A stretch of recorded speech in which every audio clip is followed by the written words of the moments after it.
அனைவருக்கும் வணக்கம். சிவாய நமக. இன்னைக்கு நம்ம என்ன பதிவு பார்க்க போறோம் அப்படின்னா, கார்த்திகை மாதம் முடிந்து நமக்கு மார்கழி மாதம் தொடங்க இருக்கின்றது. இந்த மார்கழி மாதத்தின் சிறப்புகள் என்னென்ன அப்படிங்கறத நம்ம இந்த பதிவுல பார்க்க போறோம். நமக்கு ஒரு வருடம் அப்படிங்கிறது தேவர்களுக்கு எல்லாம் ஒரு நாளாக கருதப்படுகின்றது. அப்படி பார்க்கும் பொழுது தை தொடங்கி ஆனி மாதம் வரை அவர்களுக்கு பகல் பொழுதாகவும், ஆடி தொடங்கி மார்கழி வரைக்கும் உள்ள அந்த காலம் இரவு பொழுதாகவும் கருதப்படுகின்றது. அப்படி பார்த்தால் நமக்கு அதிகாலையில வரக்கூடிய அந்த பிரம்ம முகூர்த்த நேரம் இந்த மார்கழியில தான் அமைஞ்சிருக்கு. அதனால மார்கழி மாசத்துல நாம செய்யக்கூடிய இந்த பிரம்ம முகூர்த்த பூஜைகள், வழிபாடுகள் எல்லாமே மிகுந்த சிறப்பான பலன்களை நமக்கு கொடுக்கும். மார்கழி மாதத்தில் இன்னும் 2 சிறப்பான தினங்கள் உள்ளன. ஒன்று ஆருத்ரா தரிசன நாள், இன்னொன்று வைகுண்ட ஏகாதசி. சிவபெருமானுக்கு மிகவும் உகந்த இந்த ஆருத்ரா தரிசன நாளின் சிறப்பை பத்தி இனி நாம பார்க்கலாம். 27 நட்சத்திரங்கள்ல திரு என்ற அந்தஸ்தை பெற்றது திருவோணம் மற்றும் திருவாதிரை ஆகிய இரண்டும் தான். இதில் திருவோணம் விஷ்ணுவுக்கு உரியதாக போற்றப்படுகின்றது. அதே போல திருவாதிரை சிவபெருமானுக்கு உரியதாக கொண்டாடப்படுகின்றது. மற்ற மாதங்களில் வரும் திருவாதிரை நட்சத்திரத்தை விட மார்கழி மாதம் வரும் திருவாதிரை நட்சத்திரம் மிகவும் சிறப்பு பெற்றதாகும்.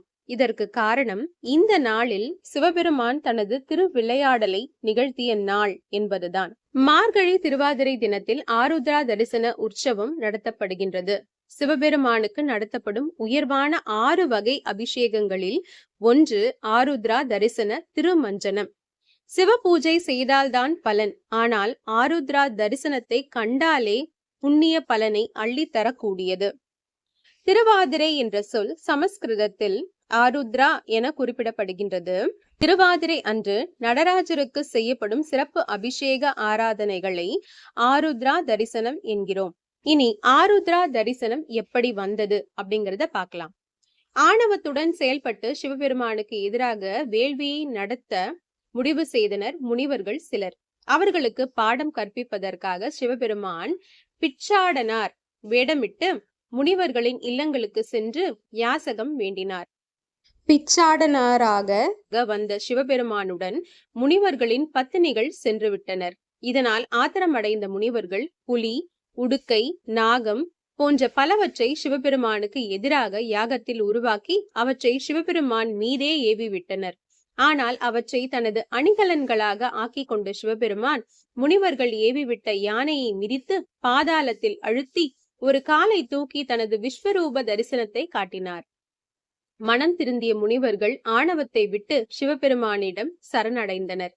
திருவாதிரை தினத்தில் தாங்கள் கண்ட இந்த காட்சியை உலகத்தவர்களும் காண வேண்டும் என அவர்கள் சிவபெருமானிடம் வேண்டிக் கொண்டனர். இதன் காரணமாக மார்கழி திருவாதிரை நாளில் நடராஜ மூர்த்திக்கு சிறப்பு திருமஞ்சன அபிஷேகம் நடத்தப்படுகின்றது. இனி திருவாதிரை களி வந்த கதை. சேந்தனார் என்ற விறகு வியாபாரி இருந்தார். மிகச் சிறந்த சிவபக்தன். தினமும் விறகு வெட்டி விற்று அதில் வரும் பணத்தை கொண்டு வாழ்க்கை நடத்தி வந்தார். தினமும் ஒரு சிவனடியாருக்காவது உணவளிக்காமல் சாப்பிடுவதில்லை என்ன கொள்கையாக வைத்திருந்தார் அவர். ஒரு நாள் மழை பெய்து விறகு முழுவதும் நனைந்து ஈரமானதால் அவற்றை விற்க முடியவில்லை. இதனால் வீட்டுக்கு செலவுக்கு பணம் கொடுக்க முடியவில்லை. இதனால் கவலையில் இருந்த சேந்தனாரிடம் சிவனடியார் ஒருவர் வந்து பசிக்கிறது என உணவு கேட்டுள்ளார். வீட்டில் எந்த பொருளும் இல்லாத நிலையில் சேந்தனாரின் மனைவி அரிசி, மாவு, வெல்லம் சேர்த்து களியும் அதோடு எஞ்சியிருந்த 7 காய்கறிகளை சேர்த்து கூட்டு ஒன்று சமைத்து சிவனடியாருக்கு படைத்தனர். மறுநாள் அந்த ஊர் கோவில் அர்ச்சகர் பூஜைக்காக கோவிலை திறந்த போது இங்கு களி, காய்கறி கூட்டு சிதறி கிடப்பதை கண்டு ஆச்சரியம் அடைந்தார். சேந்தனாரின் பக்தியை சோதிக்க சிவபெருமானே அடியாராக வந்ததையும் புரிந்து கொண்டார். சேந்தனாரை ஆட்கொள்ள சிவபெருமான் இந்த திருவிளையாடலை நிகழ்த்திய தினம் மார்கழி திருவாதிரை. இதன் நினைவாகவே இந்த நாளில் சிவபெருமானுக்கு திருவாதிரை களி செய்து படைக்கும் வழக்கம் வந்தது. இனி அடுத்த சிறப்பான நாள் வைகுண்ட ஏகாதசி. இதனோட பின்புலம் என்ன, இதனால் நமக்கு என்னென்ன பலன்கள் கிடைக்கும் அப்படிங்கறத இப்ப பார்க்கலாம்.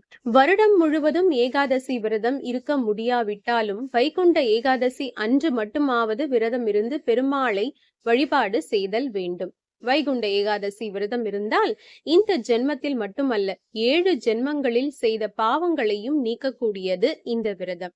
வைகுண்ட ஏகாதசி அன்று இறப்பவர்களுக்கு மறுபிறவி என்பதே கிடையாது. வாழ்நாள் முழுவதும் இறை பக்தியுடன் தர்ம சிந்தனையுடனும் இனிய குணத்துடனும் இருப்பவர்களே ஏகாதசி அன்று மரணம் அடைவர். அத்தகைய மரணம் அடைபவர்கள் தேவர்களுக்கு சமமாக கருதப்படுவர். இத்தனை சிறப்பான பலன்களை கொண்டது இந்த வைகுண்ட ஏகாதசி. 2 சிறப்பான நாட்களை பற்றி பார்த்தோம். ஒன்று ஆருத்ரா தரிசனம், இன்னொன்று வைகுண்ட ஏகாதசி. இது மட்டுமல்லாமல் மார்கழி மாதத்தில் மிகவும் சிறப்பாக கருதப்படுவது பாவை நோன்பு. ஆண்டாளை நோக்கி விரதம் இருந்து திருப்பாவையை தினமும் பாராயணம் செய்து வர கல்யாணமாகாத கன்னி பெண்களுக்கு நிச்சயமாக திருமணம் நடக்கும் அப்படிங்கிறது இந்த பாவை நோன்பின் முக்கியமான அம்சமாகும். மார்கழி மாதத்தின் கடைசியில, அதாவது தை மாதத்திற்கு முன்னாடி நாள் பல பெருமாள் கோவில்கள்ல ஆண்டாள் திருக்கல்யாணம் வைபவமாக நடைபெறும்.